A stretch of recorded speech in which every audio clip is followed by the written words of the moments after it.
Oi pessoal, meu nome é Giovana e hoje vou passar para vocês 15 fatos sobre o Cazaquistão. Assista esse vídeo, é muito importante porque se você não assistir você pode ser preso.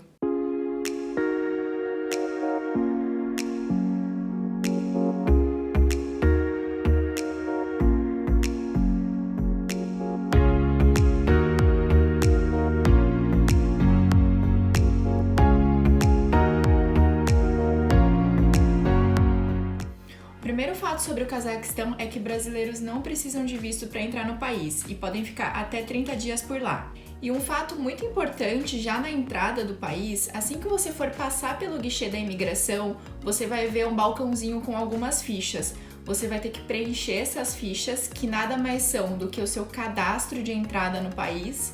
E assim que você passa pela imigração, você entrega essa ficha.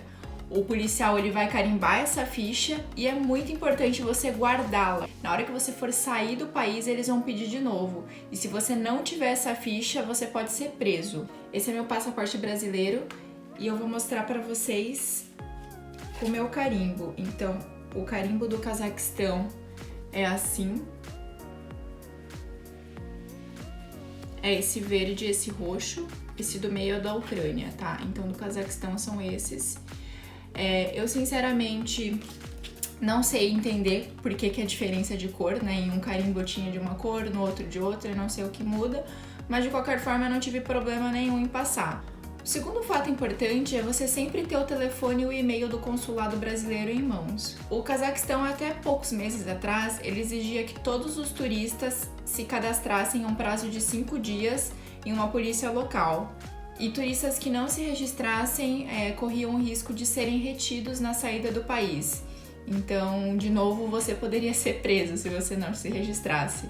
Recentemente, eles mudaram essa regra para brasileiros e agora a gente não precisa se cadastrar. Então, a gente só entra no país, guarda a fichinha que eu comentei com vocês no primeiro fato e na hora de sair, tranquilo. Mas isso muda de nacionalidade para nacionalidade. Eu, por exemplo, tenho um colega de trabalho ucraniano e ele não se registrou na polícia local dentro de 5 dias.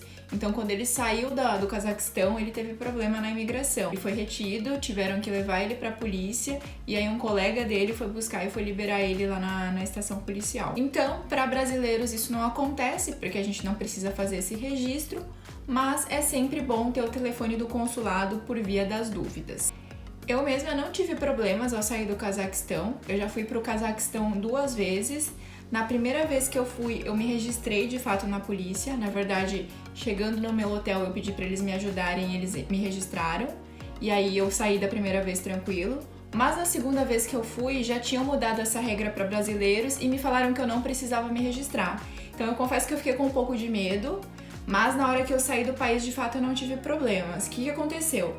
A oficial da imigração, ela até me perguntou: ué, você não fez seu registro? E eu, com a maior convicção do mundo, olhei pra ela e falei assim: brasileiros não precisam mais se registrar.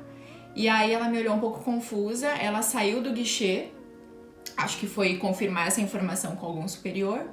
Aí ela voltou e ela me liberou, tranquilo. Mas é uma regra muito nova, né? Então essa mudança de acordo que o consulado do Brasil fez com o governo do Cazaquistão é muito recente e alguns policiais, assim, às vezes não sabem dessa regra. Então é muito importante, né? Claro, confira sempre com o consulado antes. Mandei um e-mail, consulado, eu mesma, na segunda vez que eu fui para o Cazaquistão, eu mandei um e-mail só para confirmar se de fato eu realmente não precisava fazer registro. E eles me responderam super rápido, em questão de um dia eles me falaram que de fato não precisava. E aí foi tranquilo. E falando em polícia, né, uma coisa que eu já ouvi falar do Cazaquistão é que eles têm essa prática de suborno muito comum. Então acontece isso na recepção do hotel, se você quiser ir pedir algum favor, eles vão te cobrar alguma coisa. E acontece até com policiais. Então eu tenho uma colega de trabalho também, que ela tava fumando na área externa do aeroporto e um policial chegou pra ela e falou assim: você não pode fumar aqui, eu vou ter que te prender, mas se você me der 30 euros eu te libero. Então, óbvio, né, ela não conhecia as regras locais e ela pagou o dinheiro pro policial, né, pra não ser retida, e o policial liberou ela. Então é muito importante, né, vocês também saberem as regras locais, tentarem sempre seguir o que é de comum tradição em todos os países para vocês evitarem esse tipo de problema. E em relação à língua, o Cazaquistão é um país da Ásia, mas eles falam russo. E outra língua também que eles falam é o cazaque. Poucas pessoas falam inglês, então o Google Tradutor vai ser um grande amigo de vocês nessa viagem. E em relação à moeda, eles usam o Kazakh Tenge. E uma forma fácil de você pensar na conversão para real é você andar 2 casas decimais à esquerda. Então vamos supor que, enfim, 1000 Kazakh Tenges seriam, desloca 2 casas do zero, seriam R$10. Uma coisa bacana do Cazaquistão é que hospedagem, transporte e alimentação são muito baratos no país. Então eu mesma fiquei num hotel que é até considerado de luxo, que chama Hotel Kazakhstan, fica numa das avenidas principais, a Dostik Avenue, e foi super barato e além disso o hotel tem uma vista linda para as montanhas. Para transporte, eu vou ser muito sincera, eu não cheguei a pesquisar sobre o transporte público local. Eu utilizei muito táxi e um aplicativo que chama Yandex. Então esse aplicativo é muito bom porque quando você precisar falar com o motorista, ele tem um chat que faz tradução instantânea. Então você pode digitar em inglês e o cara vai receber em russo. E vice-versa, né? Às vezes a pessoa não fala inglês, ele vai digitar em russo e vai ter uma tradução simultânea no chat para inglês.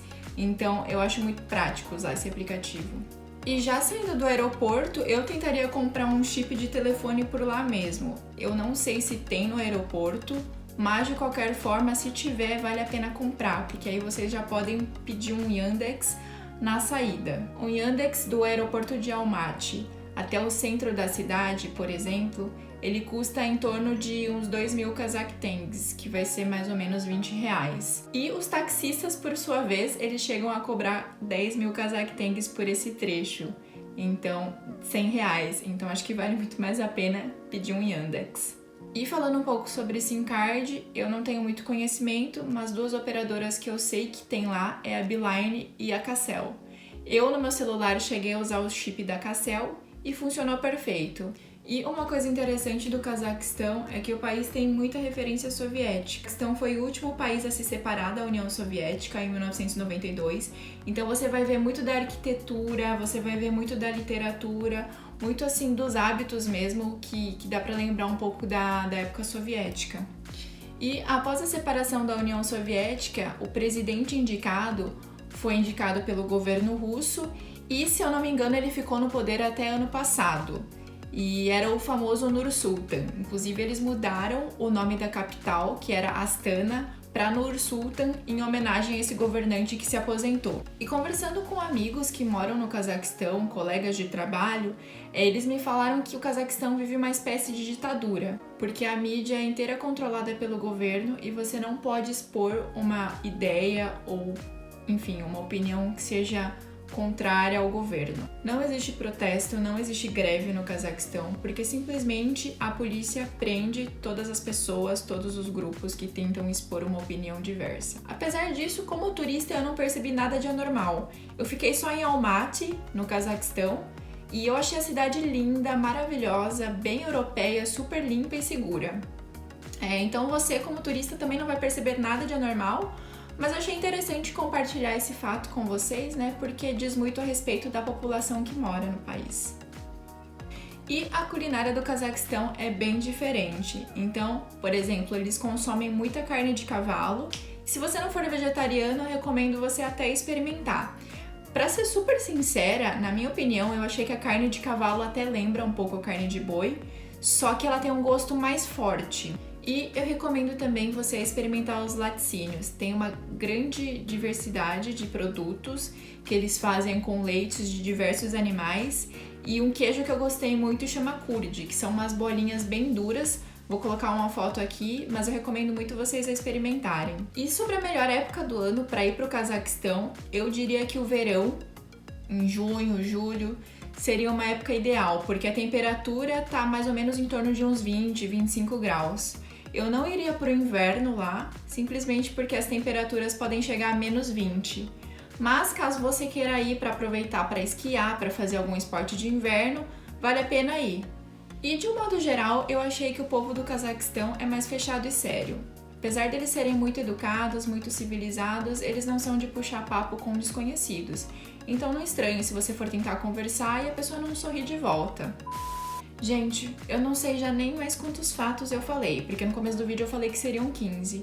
Não tenho certeza se foram 15, tá bom? Mas eu vou continuar falando. Um fato curioso é que o Cazaquistão, por ser um país da Ásia, a característica física das pessoas que moram lá lembra muito dos mongóis. Então, até eu que sou japonesa, sou descendente de japoneses, as pessoas me confundiam com uma pessoa do Cazaquistão, então elas vinham falar em russo comigo. E o último fato sobre o Cazaquistão é que foi um dos meus países preferidos de conhecer. Eu sinceramente não sei se eu teria ido por vontade própria, eu acabei indo para o Cazaquistão a trabalho, mas agora que eu conheço, eu com certeza voltaria. Eu só conheci Almaty, né? Então toda essa visão que eu tenho é em relação a uma cidade só do país. Mas o que eu posso dizer de Almaty é que é uma cidade muito bonita, muito limpa, muito civilizada. Eu sinceramente me senti na Europa, assim, se tivessem me largado lá sem me falar onde eu tava, eu acharia que era qualquer cidade da Europa. E uma coisa legal de Almaty é que ao mesmo tempo que ela tem essa pegada cosmopolita, que lembra muito cidades europeias, tem shopping center grande, com marcas de luxo, tipo Louis Vuitton, Prada, enfim, é uma cidade super cosmopolita. Ao mesmo tempo é uma cidade que é muito natural também, porque do centro da cidade você consegue ver as montanhas ao redor. Então, assim, é maravilhoso. Eu acho que é uma cidade que vai agradar qualquer tipo de turista, porque se você é uma pessoa que gosta mais de cidade, você vai gostar, porque tem shopping center, porque as ruas são bonitas, porque o transporte público funciona, enfim, porque dá pra fazer tudo a pé, muita coisa a pé. E se você é o tipo de pessoa que gosta de natureza, você também vai gostar muito de Almaty, porque você vai poder subir até as montanhas. Se for inverno, por exemplo, você vai conseguir fazer esportes de inverno lá. Se for verão, você vai conseguir fazer escalada. E com certeza eu visitaria o Big Almaty Lake, que é o lago dessa foto maravilhosa que eu vou colocar aqui, e que sinceramente foi uma das paisagens mais lindas que eu já vi, que parece muito a Suíça. Então, para concluir, eu diria que se você tem vontade de conhecer o Cazaquistão, com certeza vá e vá sem medo, porque você não vai passar nenhuma dificuldade lá e é com certeza um país que vale muito a pena conhecer. Então é isso. Esse é o primeiro vídeo de uma sequência de vídeos que eu vou postar sobre o Cazaquistão. Então, se você gostou desse vídeo, dê um curtir aqui, dê um joinha, se inscreva no meu canal e fique ligado para os próximos vídeos que eu vou colocar do Cazaquistão. Tchau, tchau!